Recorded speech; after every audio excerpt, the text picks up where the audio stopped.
Titikman naman po natin pang almusal.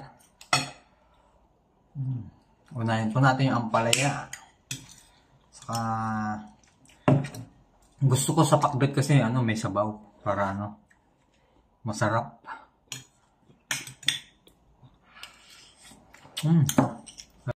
Please like and subscribe. Click the bell.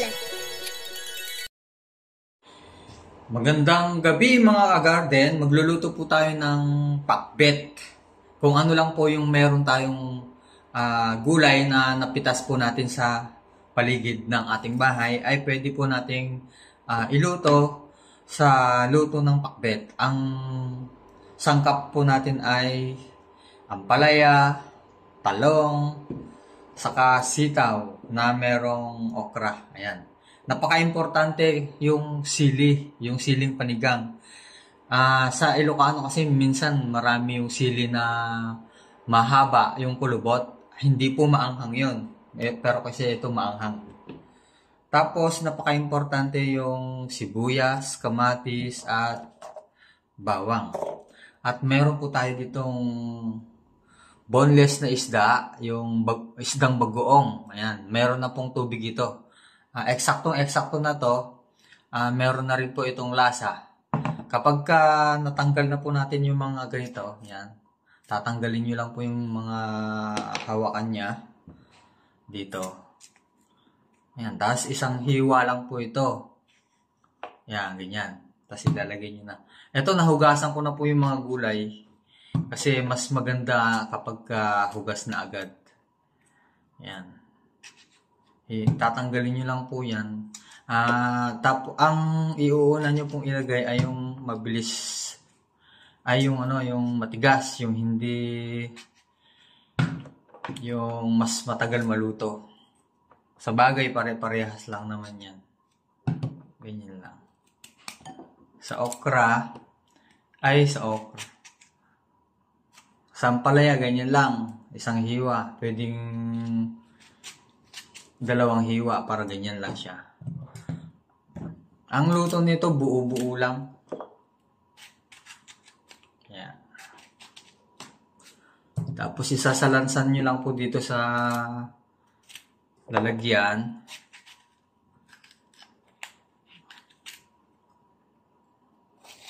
Ito yung tanim kong native na ampalaya. Ang sipag niyang mamunga. Kaya gusto ko yung ganito eh.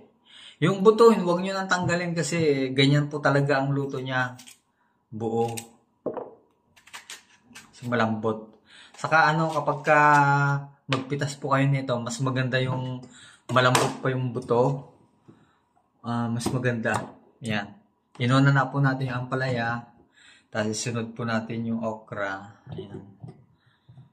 Mamaya ipapakita ko po yung loob. Kung ano yung itsura ng loob. Ayan. Tapos itong sitaw, black po yung ito, sitaw na to. Ayan, hiwain lang po ng ganyan.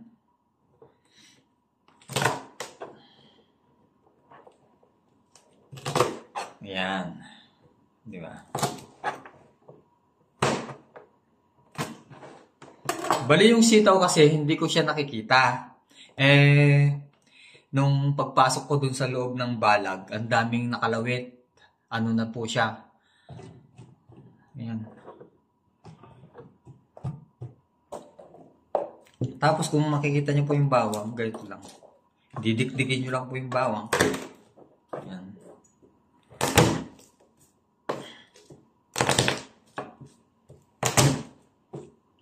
Napakasimple lang yung luto nito. Patong nyo na po lahat dyan.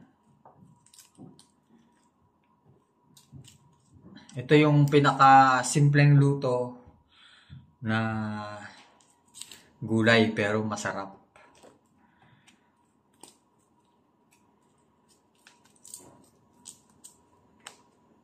Yan. Tapos lalagyan ng sibuyas.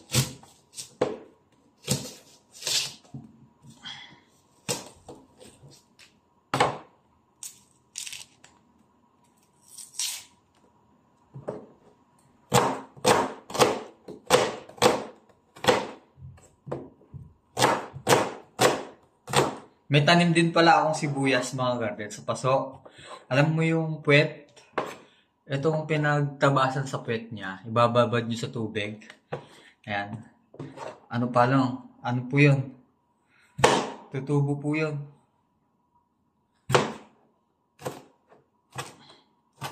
Tapos yung kamatis. Ayan, pagka gusto nyo pong magtanim ng kamatis, itong buto nito, yung galing sa palengke, pwede nyo rin po itanim. Ayan.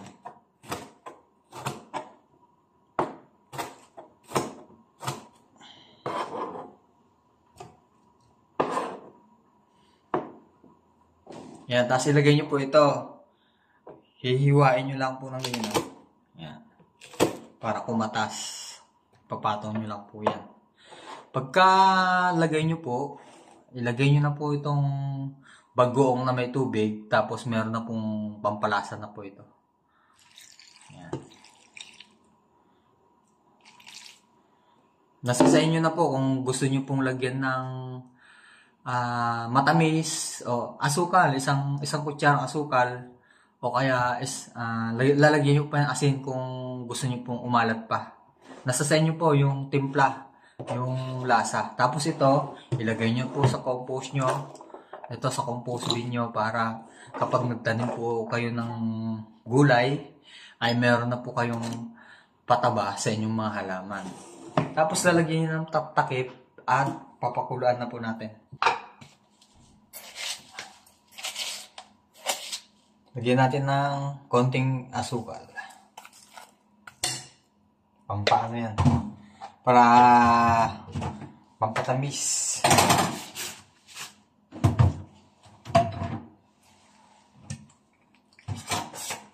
Saka mga garden, ito yung pampakintab. Kung isang kutsarang mantika. Yan. Pwede ding dalawa. Mantikang lang po to. Tapos tatakpan. At iluluto na po natin. Yan.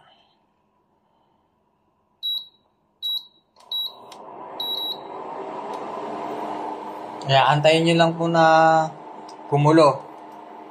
Tapos, mamaya titignan po natin pag luto na. Ayan, kumukulo na siya mga garden. Tamang-tama, Tamang-tama niyan mamaya pagkatapos kumaligo. Ang gagawin ko dito ay ilalagay ko sa baunan. Tapos, yung titikman po natin kung masarap po yung aking luto. Kasi ito, baon ko papuntang trabaho. Na yung mga ibang tanim ko kasi tinanim ko lang po doon sa mga gilid-gilid ng kung saan lang po yung may bakanting lupa na napapagtaniman. Ayan. Ayan, luto na po yung aking lutong pakbet. Ayan, titikman na po natin pang almusal. Unahin po natin yung ampalaya. Saka gusto ko sa pakbet kasi may sabaw para masarap.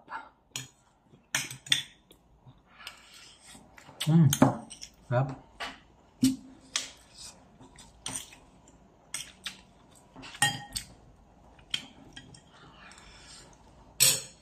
Yung baon ko. Ang dami.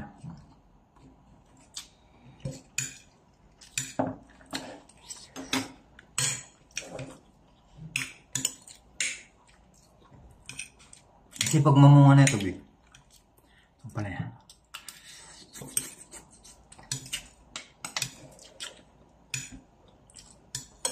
Gubat na nga din.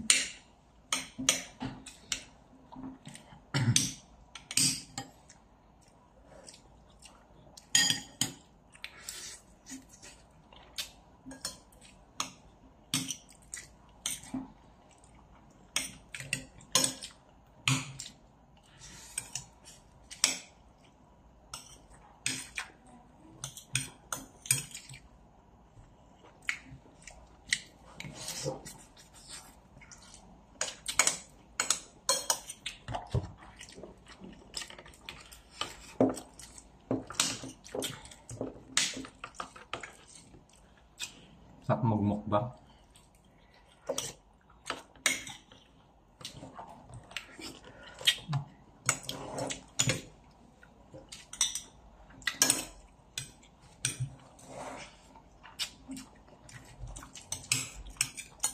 Wala nang salita, kain ng kain.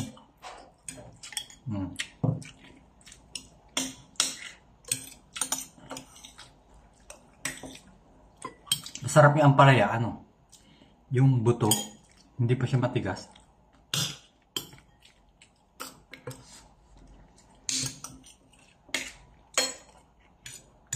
Saka hindi mapait.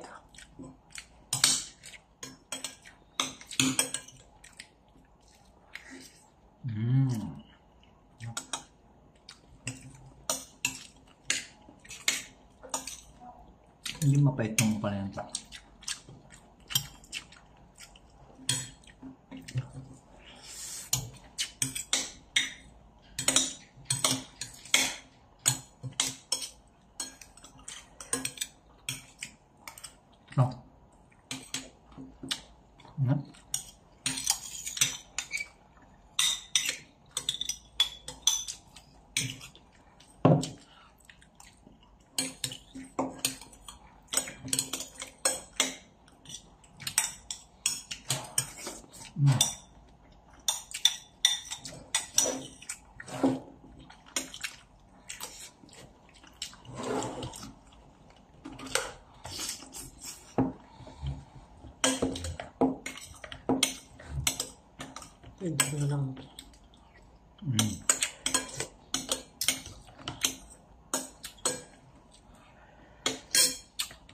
Tara, ubos na. Yan mga garden. Maraming salamat po sa inyong panonood. Bye!